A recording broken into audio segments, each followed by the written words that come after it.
Hi, good evening. A very warm welcome to everyone in the TOC community joining us today on this Independence Day evening for a very special Independence Day webinar with Professor Anand Prakash Mishra, who is the Professor of Practice and Associate Dean, Jindal Global Law School, and Director of Law Admissions at OP Jindal Global University. When we were thinking of Independence Day, we wanted to mark this day with a very special speaker. And I was in touch with Professor Mishra and ever since the inception of TOC. And he has been a strong advocate and always supporting us in building this community. The community that you see today was just a WhatsApp group when we started it. And I still remember Professor Anand Prakash Mishra was one of the first members that I added to that WhatsApp group. And when we met, he told me, amazing work, Ankur. Please go ahead and keep doing it. I love what you're doing. And when stalwarts like him encourage you, you know you are on the right path. So I always wanted him to come and speak at TOC. It was just the moment that was I was waiting for, which is the right moment for Sir to be invited to this forum. I'm so happy that this Independence Day, when I was thinking of a speaker, I could think of no other person than Professor Anand Prakash Mishra. I'm so grateful that he accepted our invite.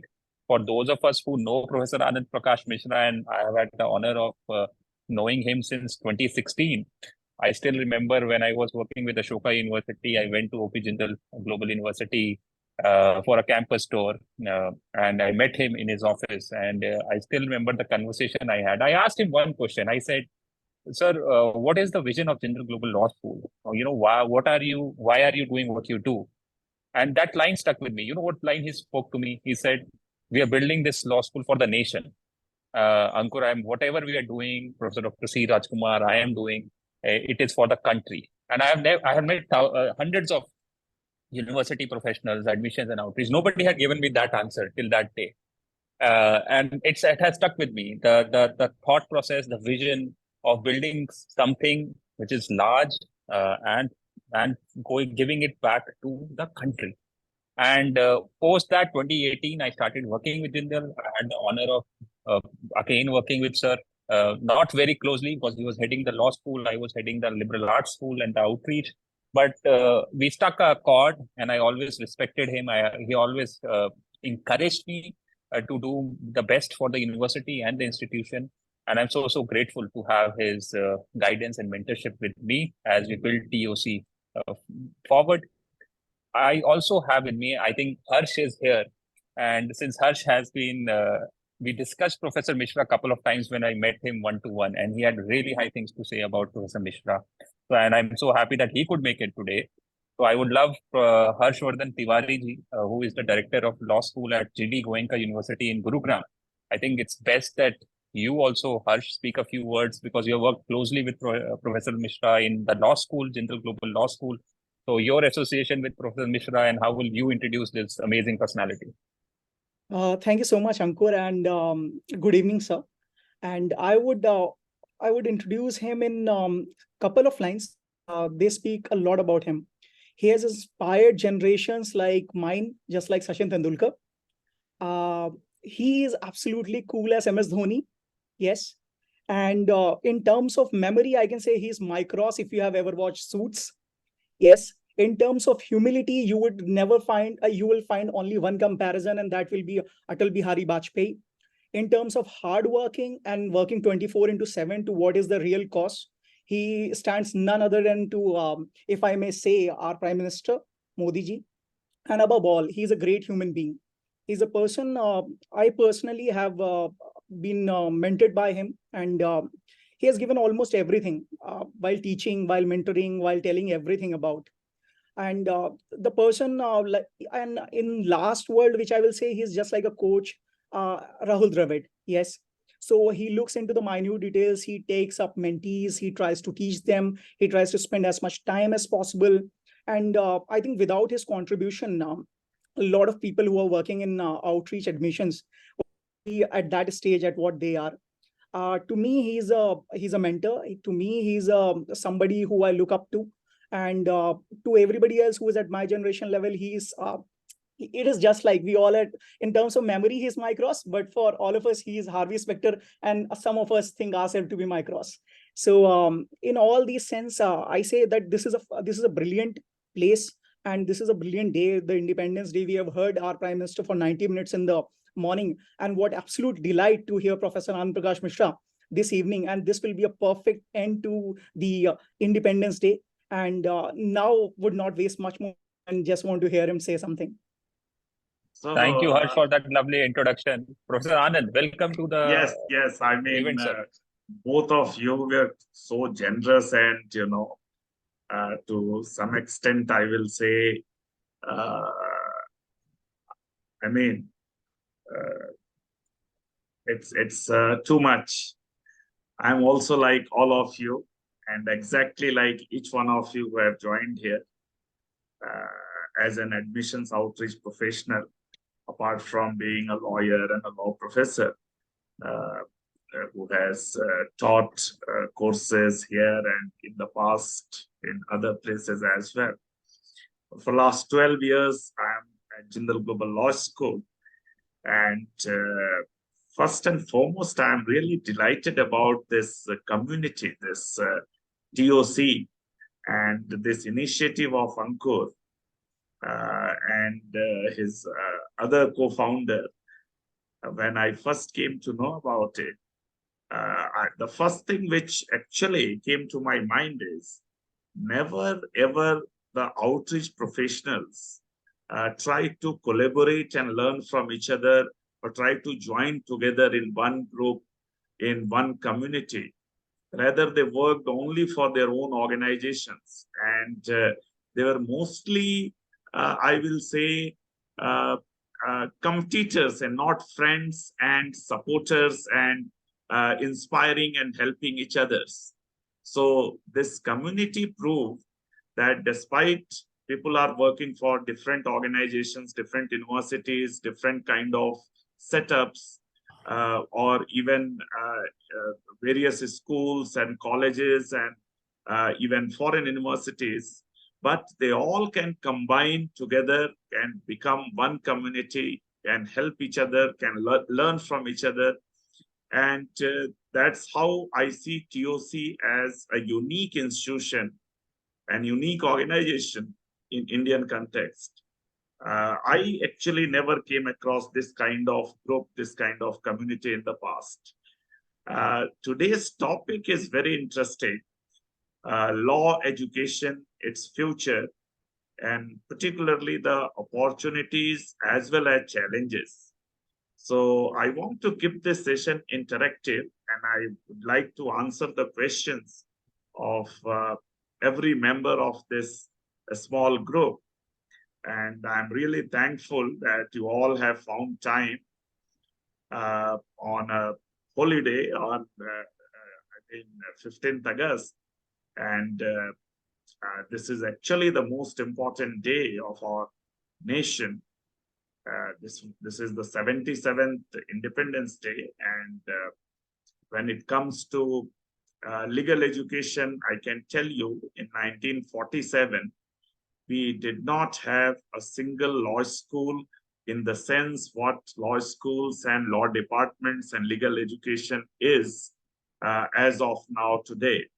It was a highly, I will say, neglected as well as an apprentice-based legal education system where very little education was imparted in colleges. And apart from the say half dozen institutions in the country, there was no legal education available elsewhere. So the government law college in Mumbai, the law college in Chennai, what was called government law college, GLC Chennai in those times, and of course the law department in Calcutta University and Delhi University, and there was other two law departments in Allahabad and Patna, and probably at Banaras Hindu University, and maybe a few more. So it was very, very few institutions which imparted legal education in some form or other. And law degree used to be of 2 years duration.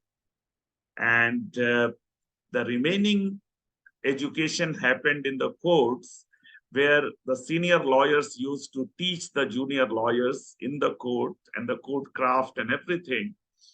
And legal education was nobody's priority. So when in those times, higher education institutions in India, there were some remarkable universities, and some of universities had produced Nobel laureates, including University of Calcutta and University of Madras. And some of the, Nobel laureates were actually back to India and even teaching, but none of the universities had any inclination to do anything serious about law and legal education. So this situation continued even after independence. So for the first 20 years after independence, I will say till the 60s, legal education was limited to these central universities and government law colleges.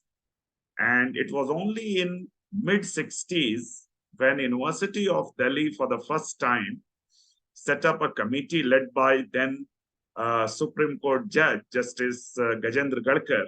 It's a very famous committee called Gajendra Gadkar Committee Report, which he produced.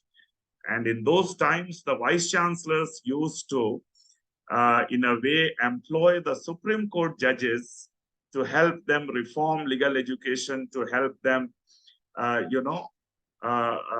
make the situation of the law departments, the legal studies better in the university.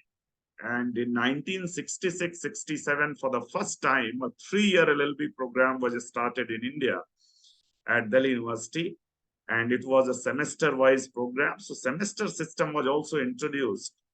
And I will say it was a landmark year, that particular decade for legal education, when University of Delhi introduced a 3-year, 6-semester LLB program.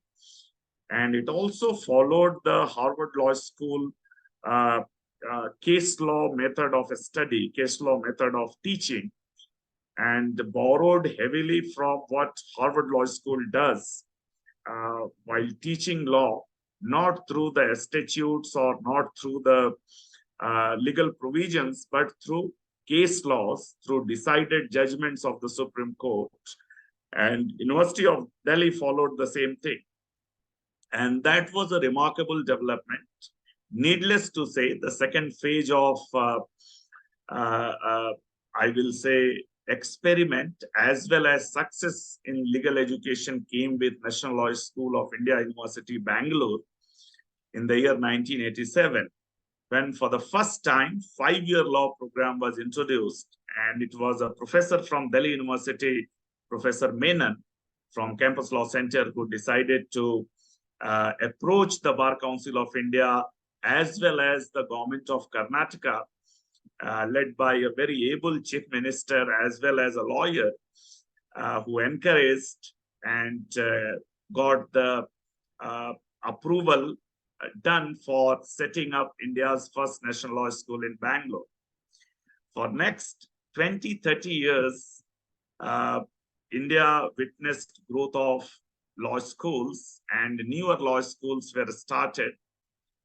But it took 11 years after NLS Bangalore to set up the second national law school, because it was still being seen as an experiment, and people were skeptical about the success of this experiment.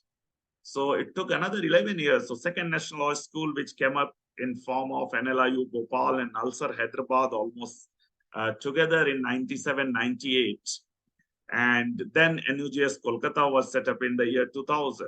And that's how the older NLUs came up in existence. And legal education was open not just after undergraduate degree, what it used to be in Delhi University and all other institutions in the past, but even after class 12. And the idea of catching them young and introducing, very young student to a study of law, the way they studied medicine or engineering or other disciplines, that actually was another important step in the field of legal education. Now I will come to directly 2009 when Jindal Global Law School was started by Professor Dr. C. Rajkumar. And this was another landmark development. And if you look at legal education evolution in our country, for the first time, the idea of a global law school or the idea of a law school which can compete internationally and which can actually impart legal education on par with what is offered in, say, Columbia or Harvard or Cambridge or Oxford, through the alumni, through the graduates of those institutions, and through the professors who are brought from those places, as well as the curriculum and courses designed in a comparative and international manner. That was another experiment. And that also started with a lot of skepticism. And thankfully, today, when we are in 2023, talking about the future of law schools, the future of legal education, I'm very happy to tell you that the future of law schools, the future of law education is extremely bright, and law as a profession and legal education as an higher education option, as an higher education pathway, will always remain one of the most prestigious, one of the most critical, and one of the most sought after in our country, because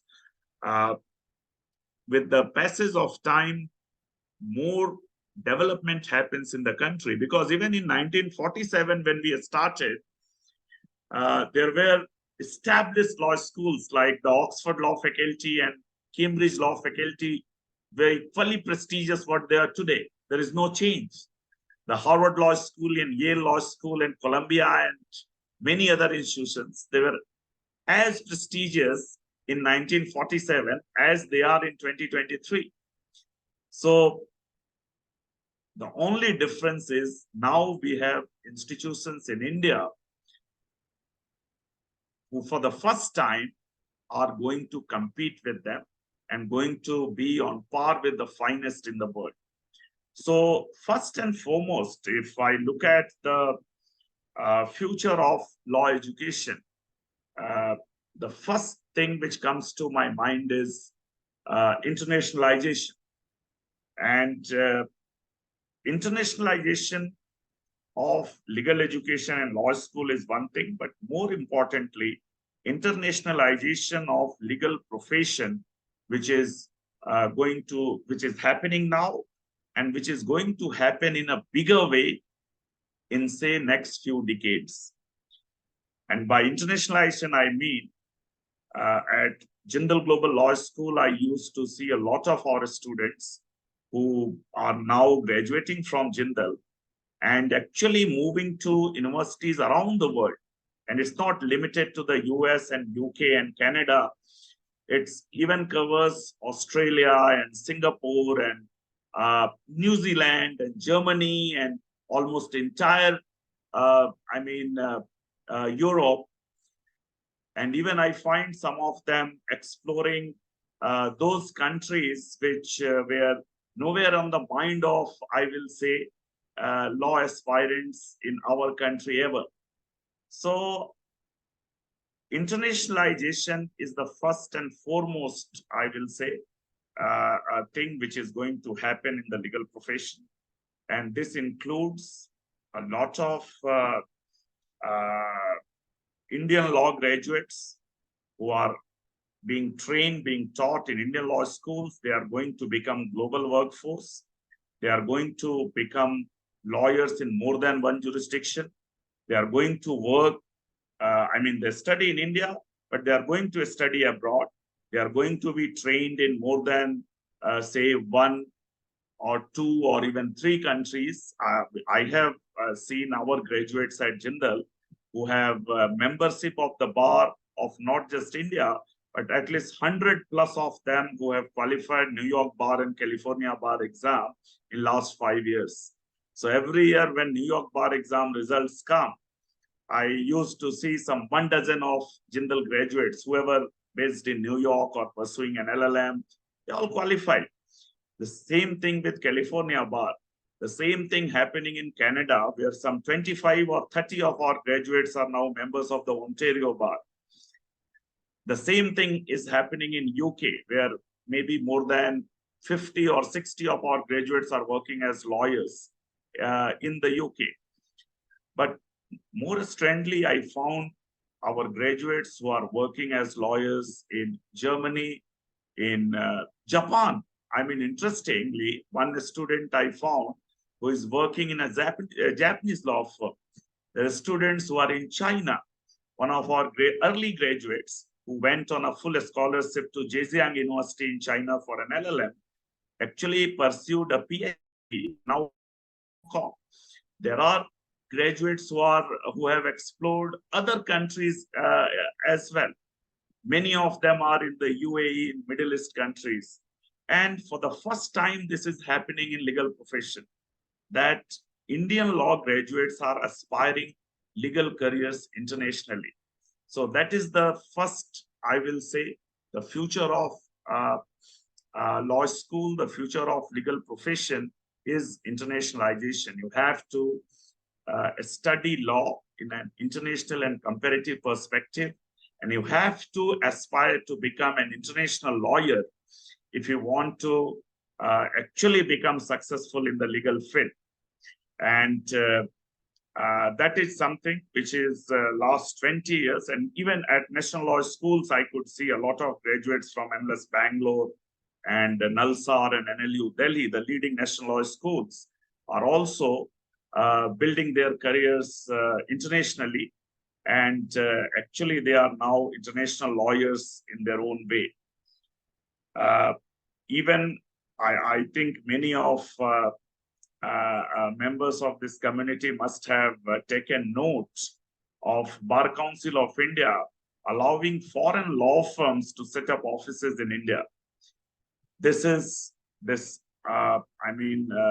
For the first time in the history of Indian legal profession, any non-Indian citizen is being allowed to practice law in whatever way the Bar Council has allowed.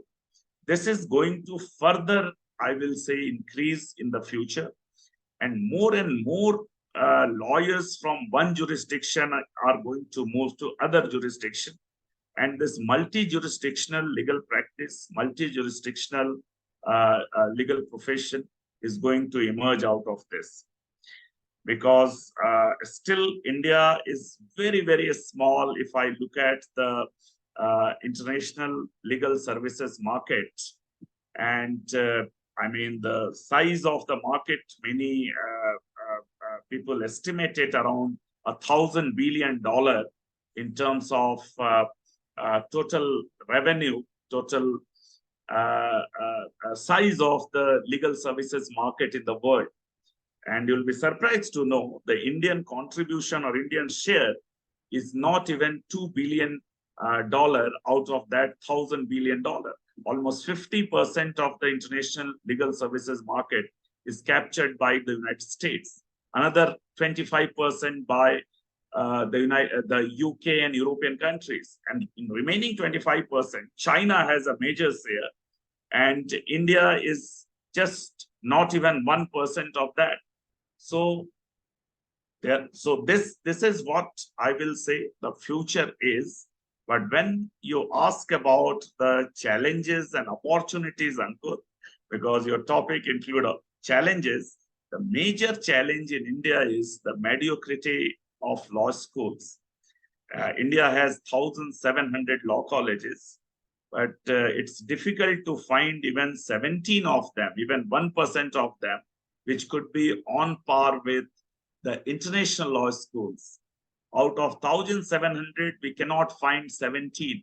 That is the situation.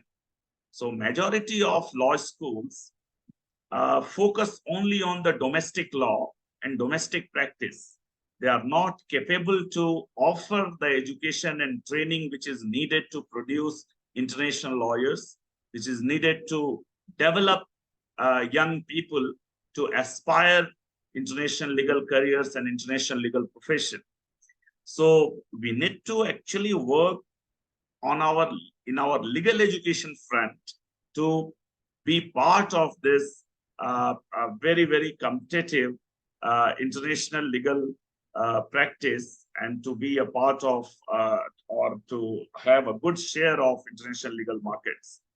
So when I see some of our graduates getting into, say, Latham Watkins or Baker McKenzie or White and Case, actually, that's not a general rule. That's an exception. And many other firms in New York or London or other big cities, that has to be met like a rule, that a lot of our graduates are aspiring and joining those kind of places, howsoever competitive it is. But we have to prepare our graduates for that. So that is the first and foremost point I wanted to make. The second thing I wanted to tell about the use of technology, which is going to be a substantial, I will say the most important factor in future of legal profession and legal education.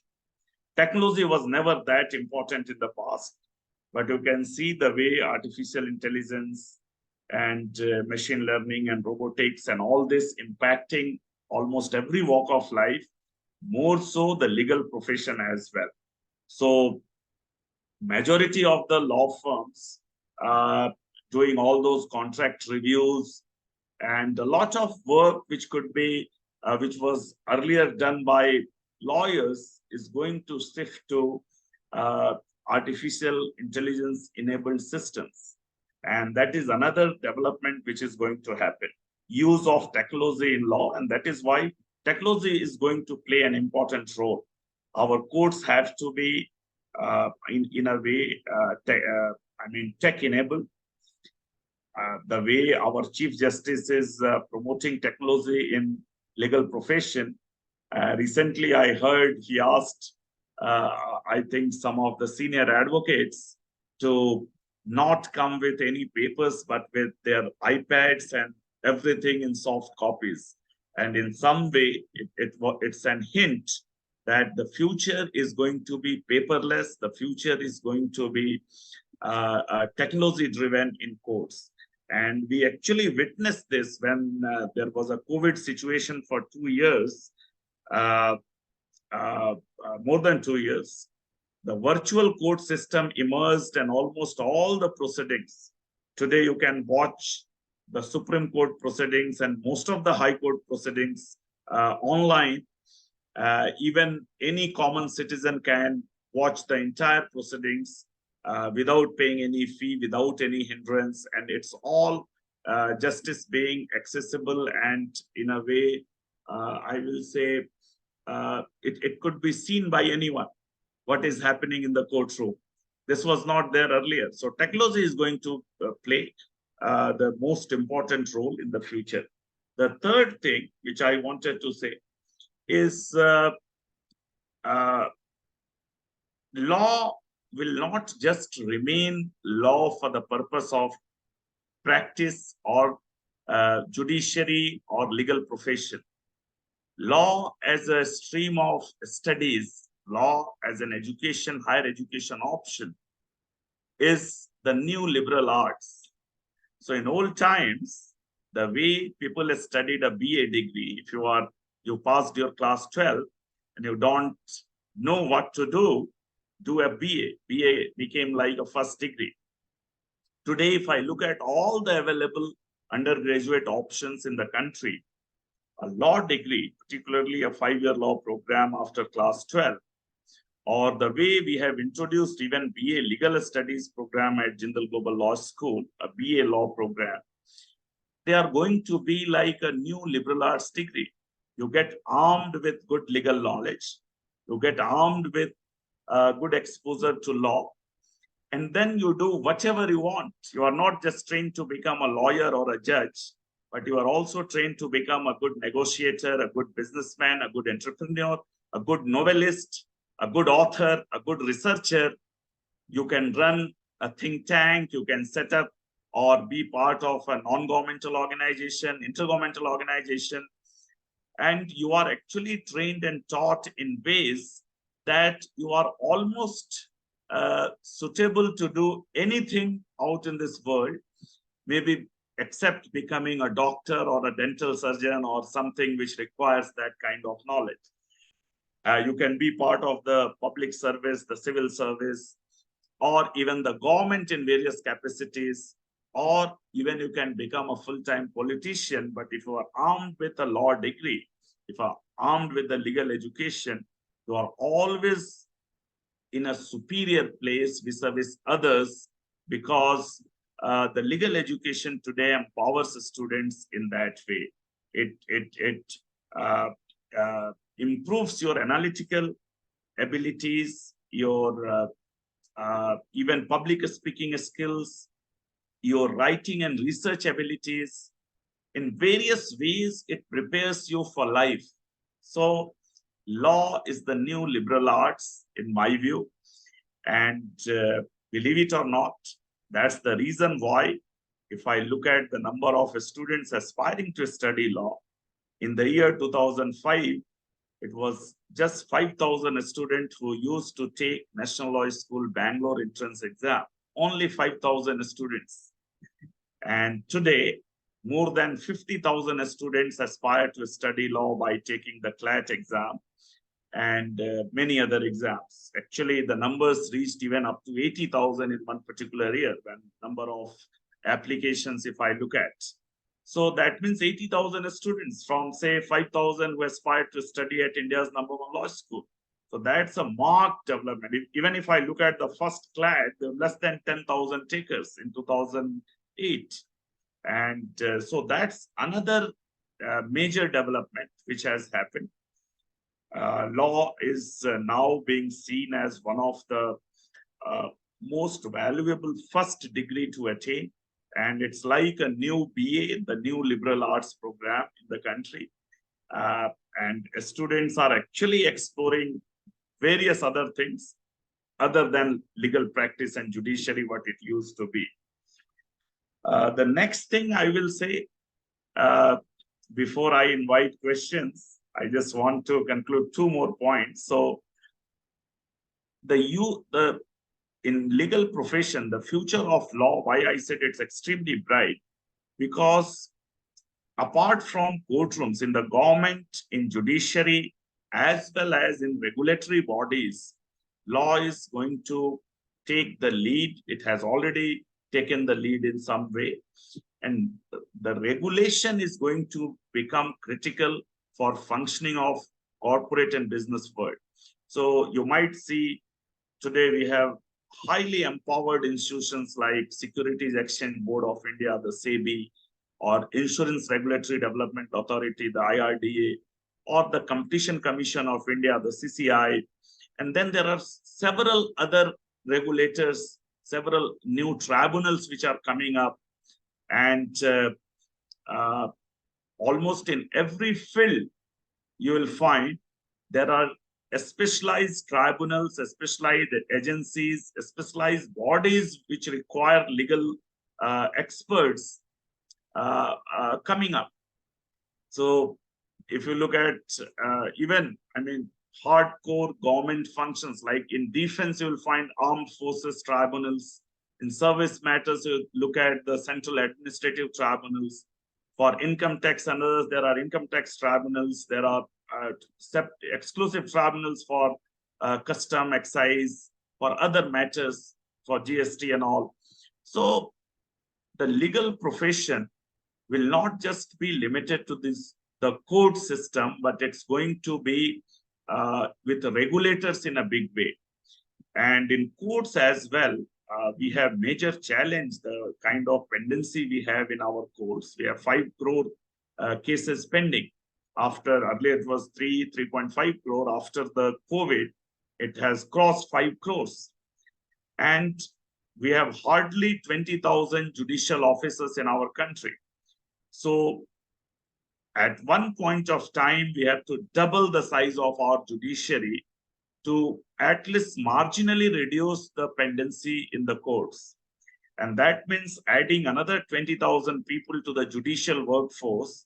And all these young LLB graduates, BA LLB, BB LLB graduates are going to get that opportunity to join the government, to join the judiciary as judges and judicial officers.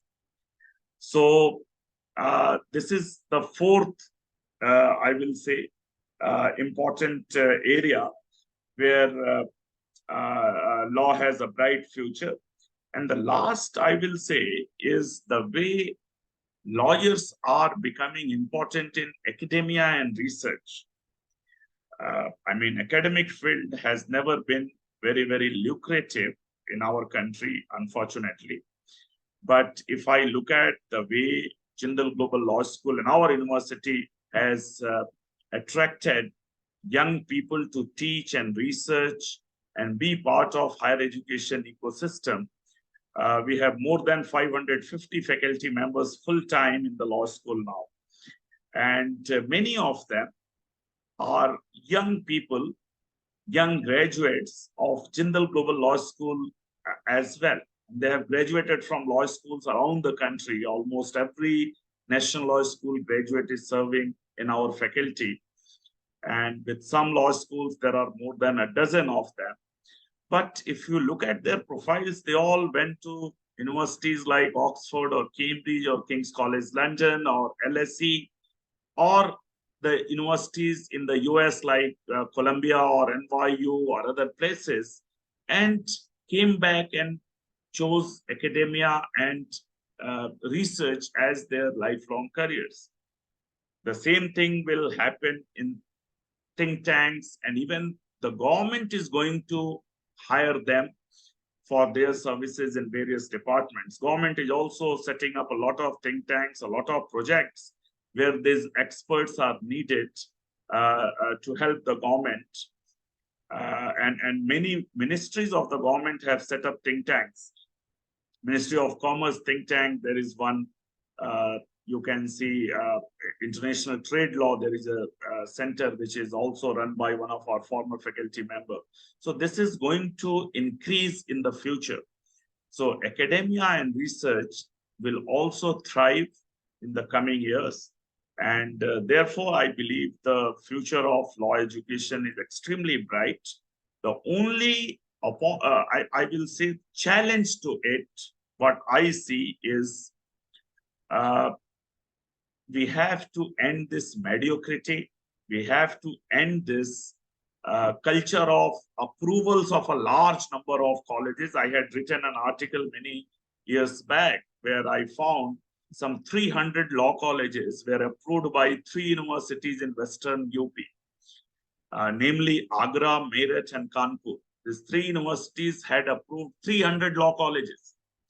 And I doubt either of these 3 universities have a robust law department of their own, where at least some 10 professors, some 20 associate professors, and another 30 assistant professors, some 50 faculty members are serving in the law faculty or law department. None of them. But it's easy to approve colleges and give degrees. And these 300 colleges used to offer 100,000 seats, 1 lakh seats in LLB and BA LLB and BB LLB every year. And that you can find this mushrooming of law colleges all over. And many of them do not require you to attend classes. Many of them do not have law libraries. Many of them do not have even principals or professors. There is some courtroom lawyer comes and teaches for a few hours. So this mediocrity needs to be eliminated if we want a robust legal education and legal profession system in our country. So the major challenge before us is how to, in a way, even I will go to the extent of shutting down these institutions which are running in the name of law colleges, where no legal education is imparted, but students are receiving LLB degrees and coming to courts and becoming members of the bar. And this thing, I think, requires a serious attention of the regulators as well as the government, as well as those universities, particularly the state universities, who are in this approval business. and who have set up some 100 this affiliated college system. This has to go. This has to go, or this has to be substantially reduced and regulated so that the standards are maintained. And only then we can I completely agree with the Supreme Court. Few years, sometime back, they had observed and they had instructed Bar Council of India to inspect every law college, and actually Madras High Court once even instructed them to close down all the law colleges which are not fulfilling the standards of legal education and not running as per the legal education rules. So a lot of work needs to be done on the part of our regulators and the government and the universities, the public universities which have set up this affiliation system. And if you are able to do this, I think the new breed of law schools which are coming up in both the National Law University system as well as the private university systems, they will take care of, producing world-class lawyers and legal professionals who are going to take up challenges not just in our own country, but even internationally. So I'll be open to questions, and I can see some of the questions are available in the chat box. But over to you, Ankur. Thank you so much, Professor, for that wonderful, insightful 30-minute talk. I mean, you covered the entire landscape of the law education, the history. I have written in the WhatsApp group also the past, present, and future of the law education in our country. Thank you so much for doing that. I mean, I didn't know that for 1947 we didn't have any law schools, and it took us till 69 to come up with the first national law university. And then when you talk about the number of class takers only being about 5,000 plus to over a decade back to now 50,000 plus students aspiring to study law. And I think you said it aptly when you said liberal law education is the new liberal arts education in the country. And there are many of us, I can see there are a few of our career counselors friends also here, and many of us from university admissions and outreach when we go to schools. I mean, if I go back 10 years, I mean, not many students aspired to study law. It was always engineering, medicine, and then few will say CA and business and BCom. But law was never in the horizon. If I go back 20 years, 25 years, when I was in school, law was never a choice for us. I mean, so two questions here. And before I open up to the larger audience, and I want to wear my career counseling hat here. Who is the right fit for a law program? What kind of students is university like OP Jindal Global University, Jindal Global Law School is looking for? What are the qualities that make for a good law student? And second, you talk about the missing aspect of internationalization at our law schools. I mean, I can vouch for it. There can be two eras in the law education in our country, pre-Jindal and then post-Jindal. Now we are seeing, after the success of Jindal Global Law School, a lot of law schools trying to emulate what Jindal Global Law School is trying to do. But yes, as you said, mediocrity runs rampant. What are the things that make Jindal Global Law School the most international global law school? I think these are the two questions from my side, and then we'll open it up for the audience to ask their questions. So great questions, Ankur. Thank you.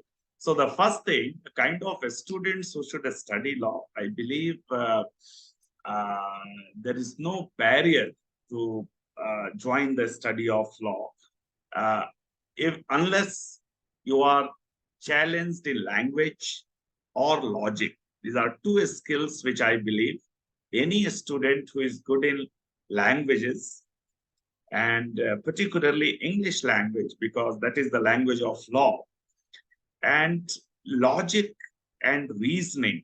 If your logical and reasoning abilities are good, whether you are a very good public speaker or not, whether you want to debate or argue or not, in legal field, there are a lot of work which are done in, in offices, and through your skills in writing and research, a lot of people think only those who speak well or those who are public speakers should become lawyers. But what is needed is, if you have a good understanding, a good interest in languages, in writing and reading and reflecting, and I will say to some extent even original writing. And if you have that reasoning ability, logical ability, you should certainly consider law. And it's a stream neutral, whether you have studied sciences or commerce or humanities, whatever. I think it's perfect to go ahead with a law degree. The other thing I would like to say is students who are not very much inclined to study. There are various, I mean, someone who is very keen about sports or about, taking education in an easy way, they should not actually come to law. Law requires study. Law requires hard work.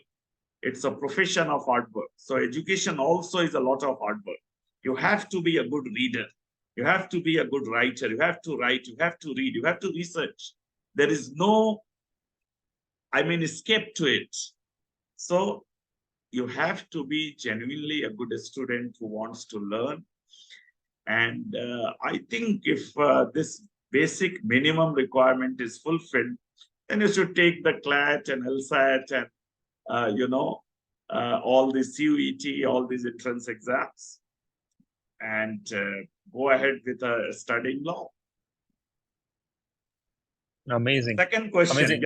yeah. The Jindal question, how Jindal Global Law School, in a very short span of time, attained its position, not just nationally, but internationally. I mean, we were the first law school to be ranked internationally, along with National Law School Bangalore. And even today, in 2023, these are the only two law schools from India which find any mention in international rankings and international list of law schools.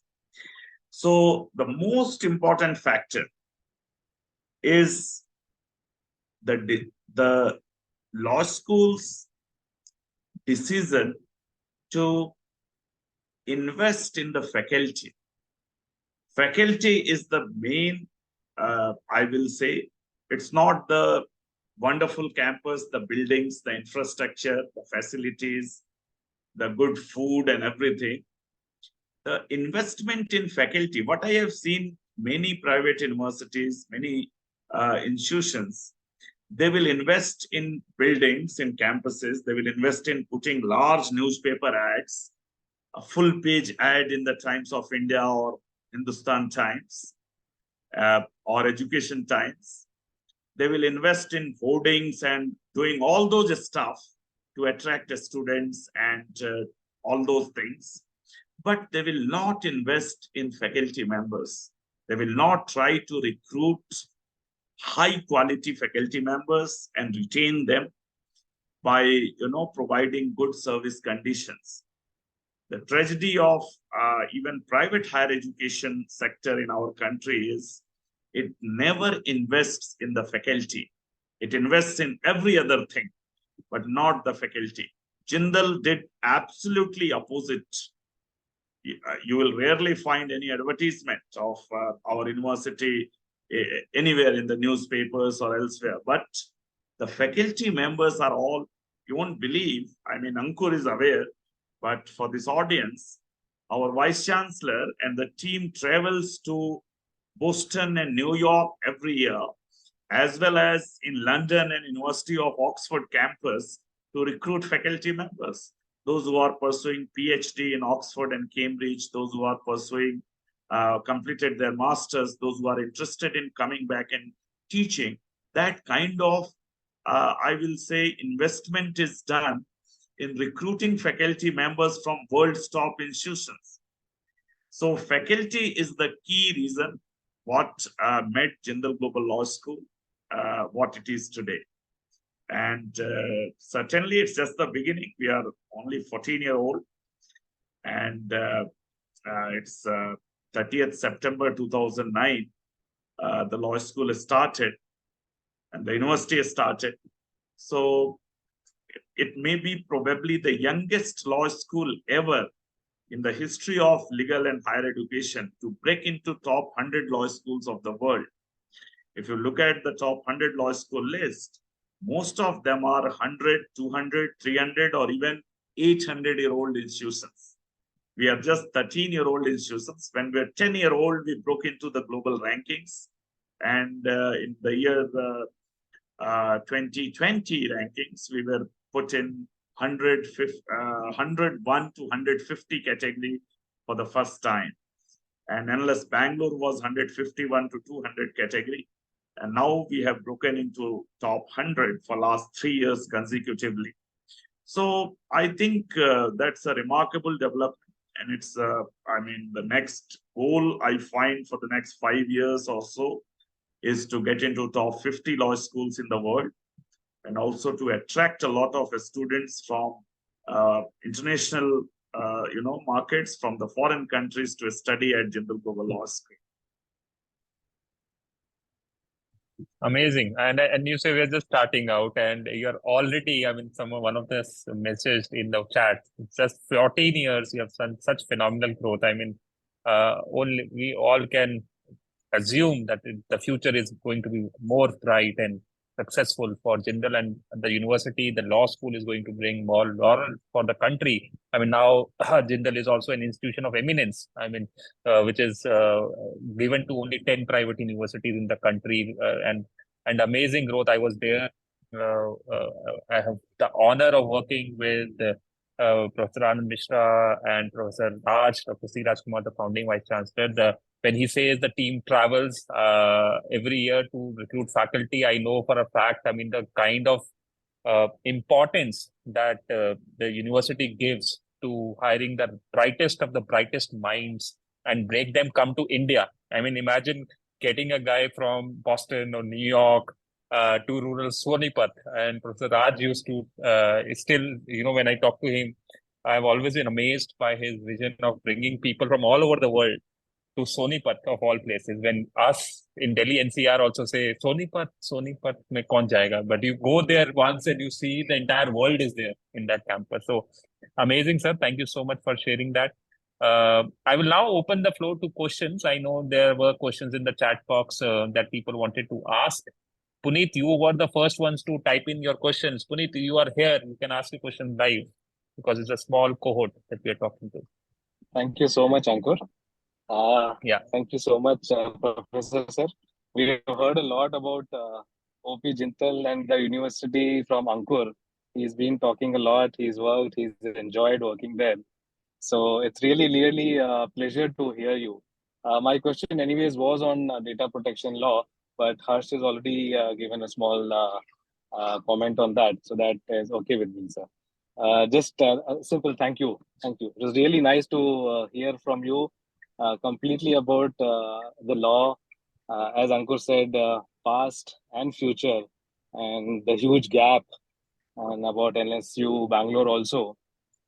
Really interesting. We'll get in touch with you, sir. We'll send you emails and then we'll get in touch. Thank you so much for today, sir. Thank you, Puneet. I would like to tell you this data protection thing is in news because the new legislation came in the parliament. But if you look at Jindal, I remember the first conference we did in 2012 or 13, and there was a Qualcomm funded project on campus. It was almost $1 million project, which our faculty members won from the Qualcomm Corporation. And our competitors were law schools from Singapore and Hong Kong and China and other places. It was a project completely dedicated to what was called JIRICO, Jindal Initiative for Research in Innovation and Competition Law. And that included a lot of, areas of data privacy and data protection. And our professors worked, I think a lot of work has been done in our research center since then. There has been some contribution of JGLS as well in this new legislation. I think within coming month, there is a major international conference going on to happen at Jindal on this theme. So one of the professors is working on that. It's available in the public domain. So a lot of international scholars are going to visit Sonipat for this. And I think our curriculum and everything always includes all these newer areas of law. So that is something we cover in our education, which is important in the law school. But research is done through research centers. And I think last few years, some of our research centers have even found mention in some Supreme Court judgments, some of our professors and researchers. So that's the way the future of law education is. We have to empower our researchers and research centers. And it's not just data protection, but even the new, criminal laws which are being enacted, because law is a dynamic field. Every law will need amendment, every law will need improvement, every law will need reform. And that will come through the research which happens in the law schools, apart from what happens in the courts and elsewhere. So a robust research culture always helps a student learn these newer areas of law.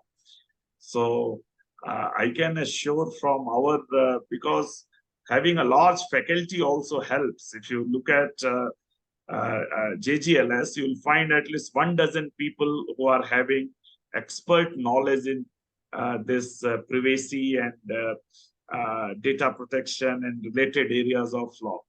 And they are all researching and writing, publishing, participating in projects, in international conferences. So the benefit always flows to the student. Whatever a researcher or a professor does, ultimately it goes to the student, and the students become part of it. So that's how we, run the law school. In almost every major area of law, there is a dedicated research center. So students who are interested in data protection and privacy, they can join the professors who are actually part of the research center in the law school. Amazing. Thank you so much, sir. Thank you. I hope that answers your question, Puneet. Next is Meenakshi. Meenakshi, you had a couple of questions for sir. You can ask them live.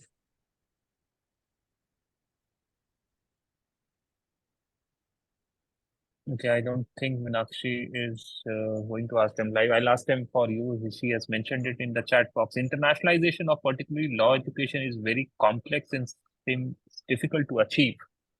The future of law is equally interesting. Many questions. Will tech play a role in law school or its practice? How does law education update to include AI, IP, and many other recent cross-border developments? I think AI is on everybody's mind, Professor. So if you can address that, the impact of AI on law education. So, I'm not an expert in this field, but I can tell you, technology playing, the first question which Meenakshi had asked, technology playing a role in law school or courts, I can tell you, technology is going to be the enabler. I mean, because this COVID has taught us the way virtual court, the idea of virtual court before 2020, nobody could have imagined that there could be real arguments and even, judgments through the virtual hearings. And in India, millions of hearings happen through the virtual court system. And actually, every high court and even district court level, a virtual court system was introduced by the government. So technology is going to play an important role in both education as well as practice. And therefore, the lawyers, the future lawyers, have to be, tech friendly, tech savvy, and even sometime I will say tech lovers. Those who are averse to technology are going to face challenges in the courtroom. Like our senior lawyers, a lot of senior people in the courts are facing now, because you can see that when they are part of a virtual court proceedings, or when they are required to, use technology, particularly during the COVID times. So all the young generation handled COVID better than the older one because they were not used to it. The second thing I will say, be it questions relating to artificial intelligence or machine learning, robotics, and those newer technologies. In law schools, there are always scholars who are experts in that field, who have done their a study and research, and who are updating their knowledge, those who are teaching those courses. And how we handle it at Jindal is through a system of electives. So if you look at our courses, there are 500 plus elective courses are offered in one semester. And out of 500, 250 electives are offered by law professors, by law school faculty members. So there will be courses offered in AI, there will be courses offered in IP, in all these newer areas by the professors who are having expertise in that. And interested students are going to choose those electives and build upon that. So I think a robust elective system is another thing which is needed in our law schools. A lot of law colleges today simply follow the Bar Council of India system, and where those 30 courses which PCI prescribes, they teach, and students graduate with the degree.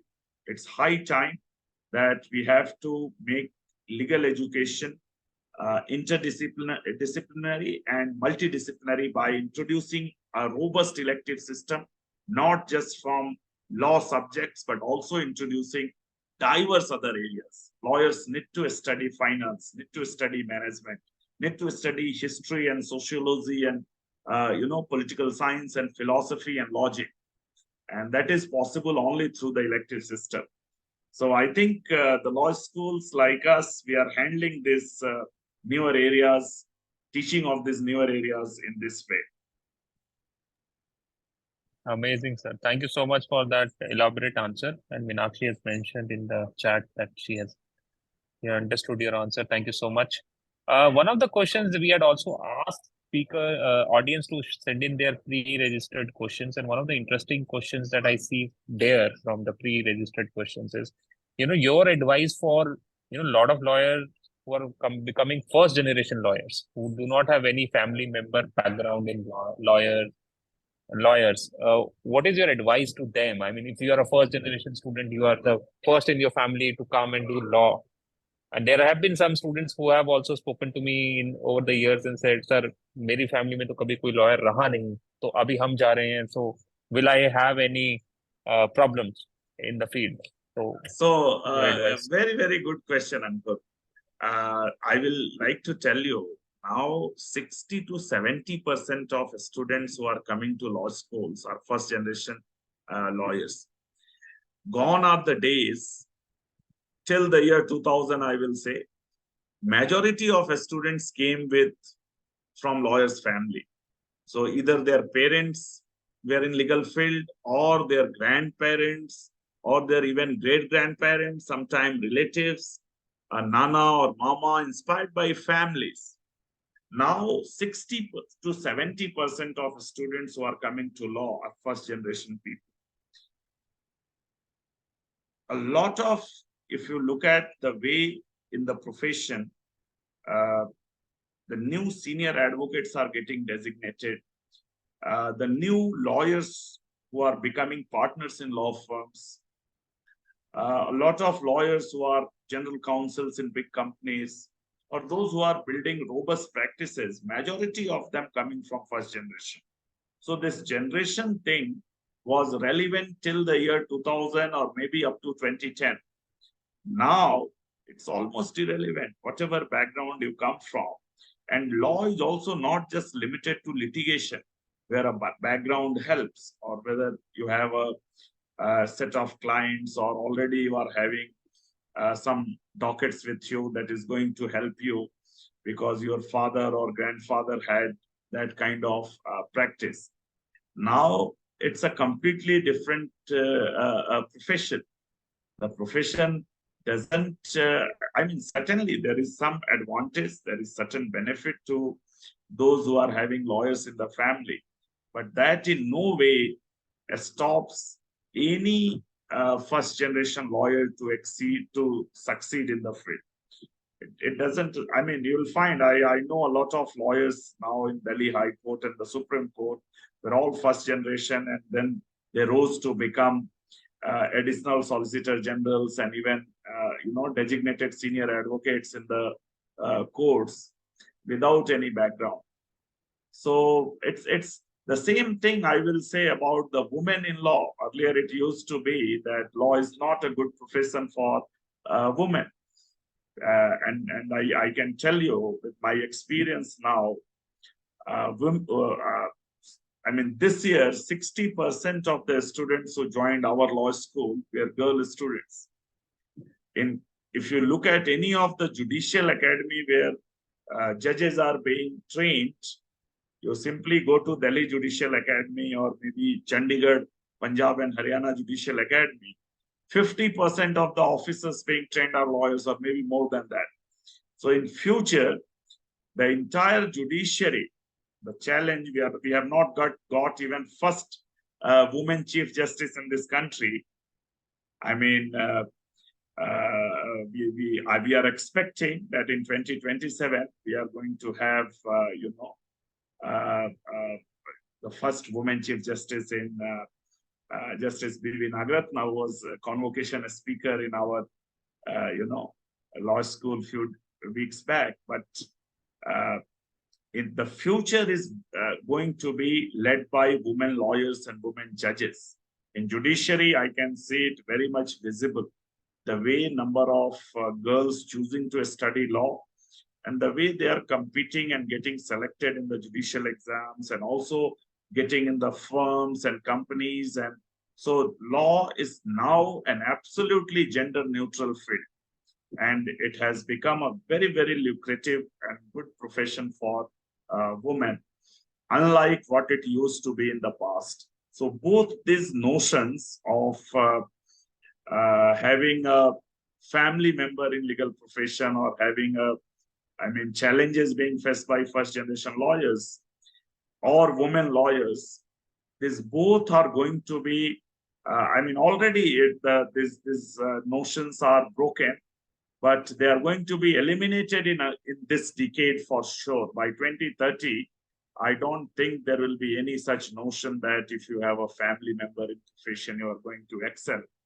And I have seen lawyers who have very, very distinguished fathers and grandfathers, but they ended up becoming, poor lawyers or managers, because managers of their own law firm sometimes, because they did not have those skills. Because it's a very, very competitive profession. The client won't pay. The client who paid the fee to your father or grandfather may not be ready to pay fee to you if you are not having that kind of competence and ability to get relief for him. So the profession, and I will say the market forces also determine, and it's absolutely safe to be a first generation lawyer. Thank you so much, sir. That is encouraging to hear. Another very interesting question that we have received in our audience pre-registered questions is, you mentioned about the quality of the law education in this country, where vast majority of our law schools are struggling with, providing quality education to our lawyers. And one of the students from a tier 2 law school has sent in his question and said, what should I do? I am studying in a tier 2 college, but now I'm stuck here. I want to make a career. What is your advice to me? That is a question from a student who is in a tier 2 law school and now has understood that he doesn't have the quality of education that he wants. Ankur, I believe we are in a different time now, because massive open courses, coursewares are available from universities around the world. That is one thing which any student from India, so a lot of courses of Harvard Law School and Yale Law School and Columbia and Cornell are available online. Sometimes free, sometimes, you pay for it. And I think one need to be, if you are conscious of the fact that you are not studying in one of the top-notch institutions, then be ready to work that extra hard. And one thing which any student of law needs to do today is to study law always in a comparative and international way. You should not be limited to the domestic law. You should not be limited to the syllabus prescribed. You should not be limited to the case laws of your own Supreme Court and own country. Always be ready to do a comparative study of law. And that means on the same topic, if you are doing, say, right to equality in Indian Constitution, what about the same right in American Constitution and the related case laws, or Canadian Constitution and related case laws, or the constitutions of other countries? So if you do a comparative study of law, if you make that like an approach, it is going to help you a lot in the long run.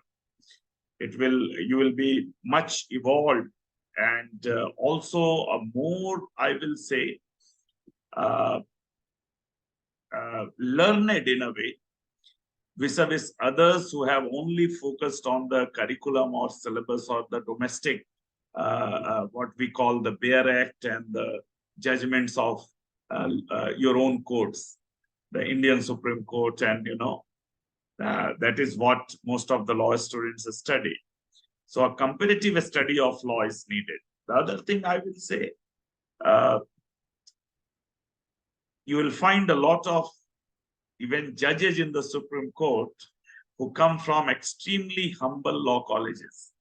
Some of the unknown law colleges, a law college in a remote village or a district in Andhra Pradesh, a remote district in Tamil Nadu, a remote district in Bihar, and they have, by their hard work and their commitment in the profession, they have rose to even the highest level, becoming a Supreme Court judge. So even if you come from, say, there is nothing like a tier 2 or tier 3 or like that. I don't believe in that.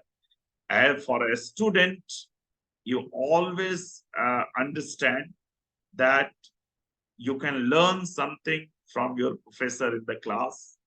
If you have that tendency to learn every day from every lecture, and also to further build upon that, even if you are studying at a comparatively a smaller or lesser known law school, you can end up, so it's all hard work.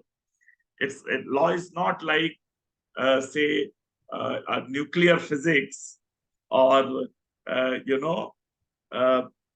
something like an advanced branch of medicine and surgery, where you require a particular level of intelligence to crack those codes, and it's all hard work.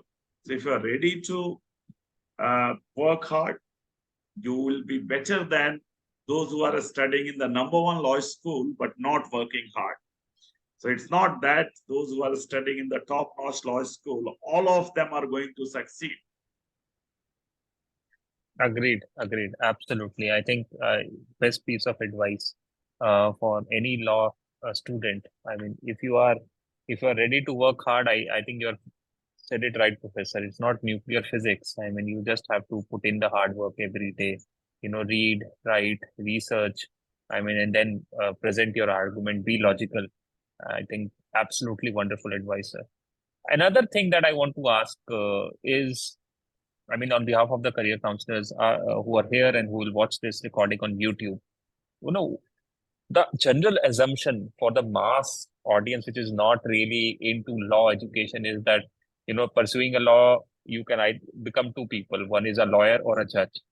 But law is much more than that. I mean, even the young students, when we go and talk to them in schools, if you ask them, they would have watched Harsh was quoting Suits. So Suits as a program has become very successful, and they feel all things lawyer do is wear a costly suit, go to courtroom, present a couple of arguments, and then that's it. It's a very, very luxurious life, and we don't have to work much.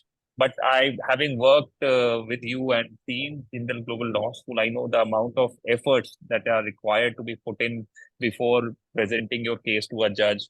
and the number of avenues that the lawyer, I mean, you mentioned in your initial remarks how law is going to impact each and every aspect of our lives. And we don't even assume that. We just think of law as lawyer and a judge. So if you can talk about career opportunities for law students and specializations, one of your posts that went viral recently was the BA Legal Studies program, where you wonderfully explained what is BA Legal Studies. You took us back to the connecting dots of how CBSE introduced legal studies as a subject in grade 11 and 12, and how JGLS became the first law school in the country to offer BA Legal Studies. I mean, nobody had even thought about it. I mean, amazing things are happening at JGLS. So if you can just elaborate our career counselors here Yes. on career options and the programs and specializations in law. Wonderful, Ankur. I mean, great question. And if I look at legal careers today, they are certainly not limited to the law. A lot of law graduates are even coming out of the law and actually working in the field of entrepreneurship and technology and finance, and even setting up businesses, even getting into completely unrelated fields.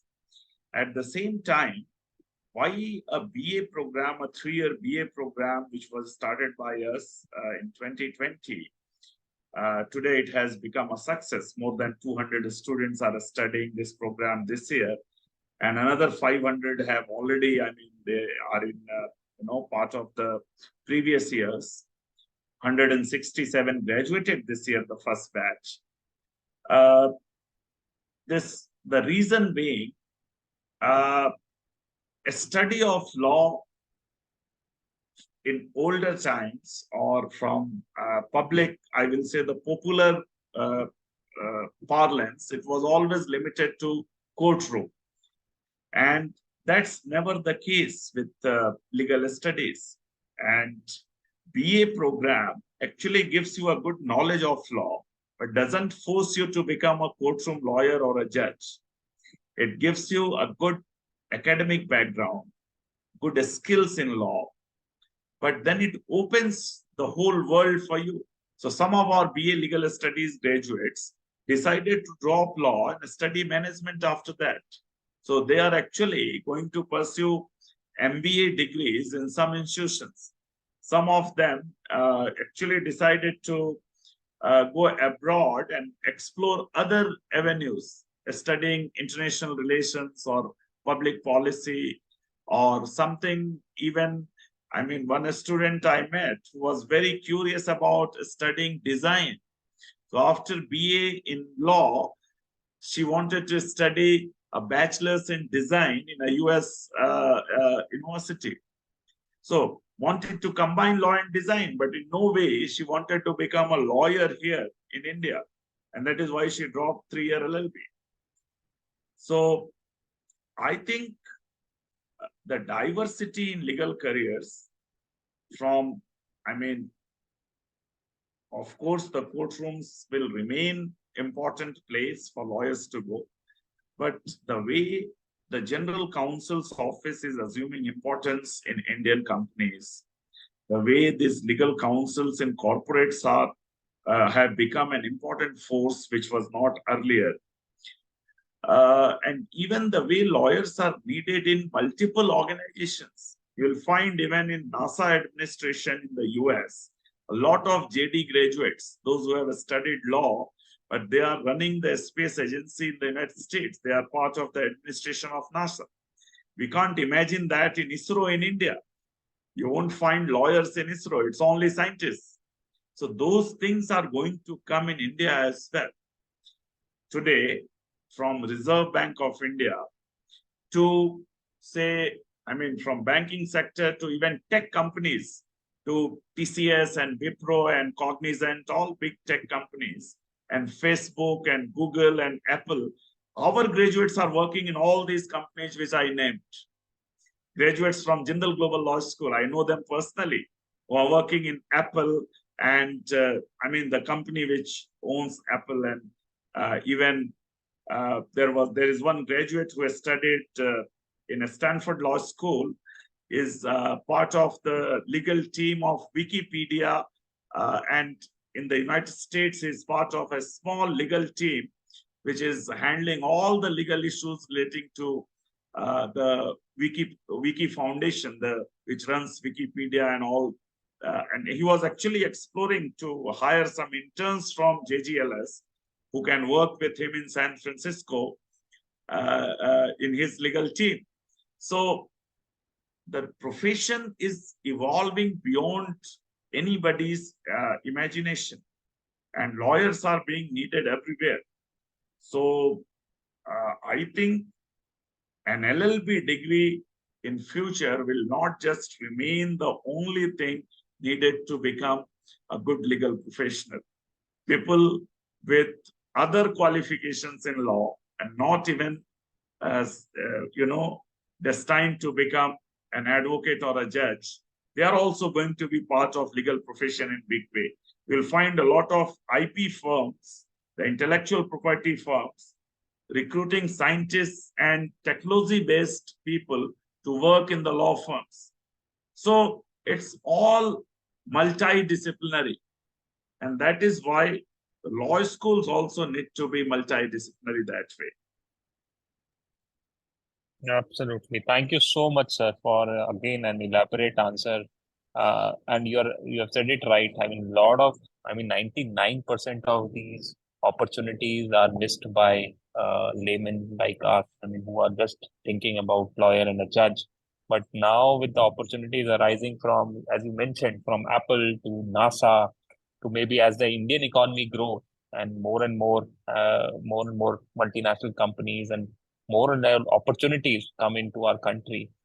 Future is very bright for law students, and especially programs like BA Legal Studies, where you give the flexibility to students. Imagine students studying law and then design, and that is an opportunity today that is happening in real life in Jindal. So thank you so much. We have come to the last couple of minutes of this webinar. I didn't even watch my clock, but now that I see it, we are at 8:28, and we love to conclude on time. So are there any last questions or comments by anyone? We would love to have your take before we conclude. Harsh, you want to say something? You have been on camera since last 90 minutes listening in. So no, it's Professor Mishra is speaking. I can listen for the entire day. Thank you. Just to add, it's been a great learning conversation this evening. Few comments which just in 2-3 minutes, if I can make with the prior permission of Professor Mishra. Yeah, just a couple of minutes, huh? We are at 8:29. 60 seconds or 80. Yeah. So you asked the question, first generation. Yes, first generation people fearing that they want to do law. Point number one, where Professor Mishra said that the opportunities are growing. Yes, earlier it was that people only thought of becoming a lawyer or a judge. Now that it has increased, people are ready to join as JAG, Judge Advocate General. People are ready to become in-house counsel. People are ready to join banks, SEBI, RBI, etc., and all Professor Mishra mentioned. So that the idea of having that file in their office, which will help them to grow, has completely now shaken. The other question was with respect to the quality. The quality, the Professor Mishra has said, and it's well reported in the Equip report of JGU in 2019, which was published on page number 8, that some technology can come to the help, such as Swayam and etc. Universities Act, which is now in thought process, will again solve some of those problems.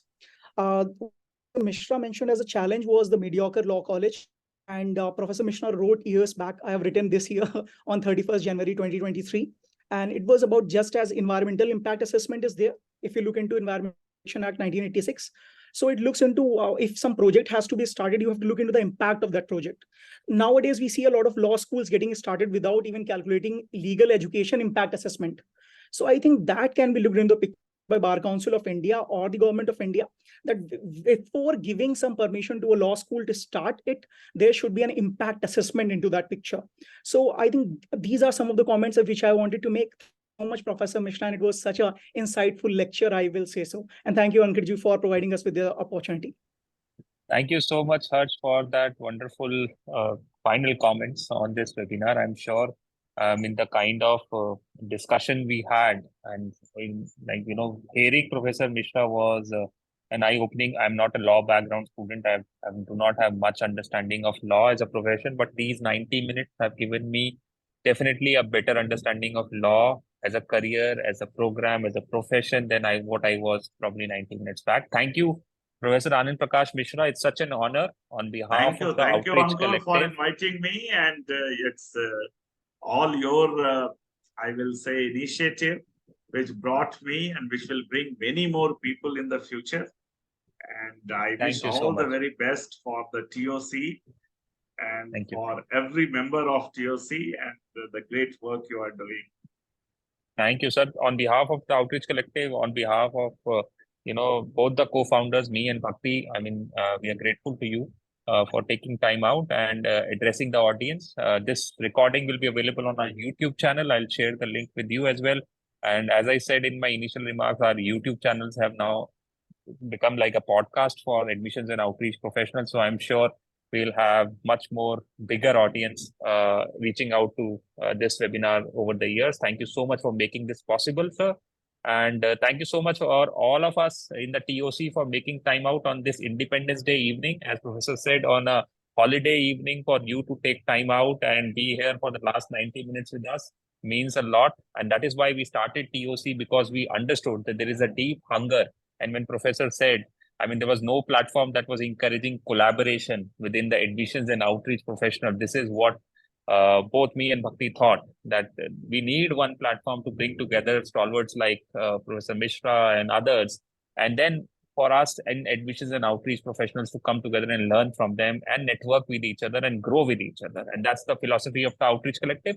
Let us all work together, collaborate together, and do what is best for our students. At the end of the day, we are all serving our students. And if we are able to make their life better through our collaboration, nothing like it. So thank you so much. A very good evening. Good night to everyone. Wish you a very happy Independence Day, and see you in our next series of webinars. Bye-bye. Thank you. Thank you. Thank you, sir.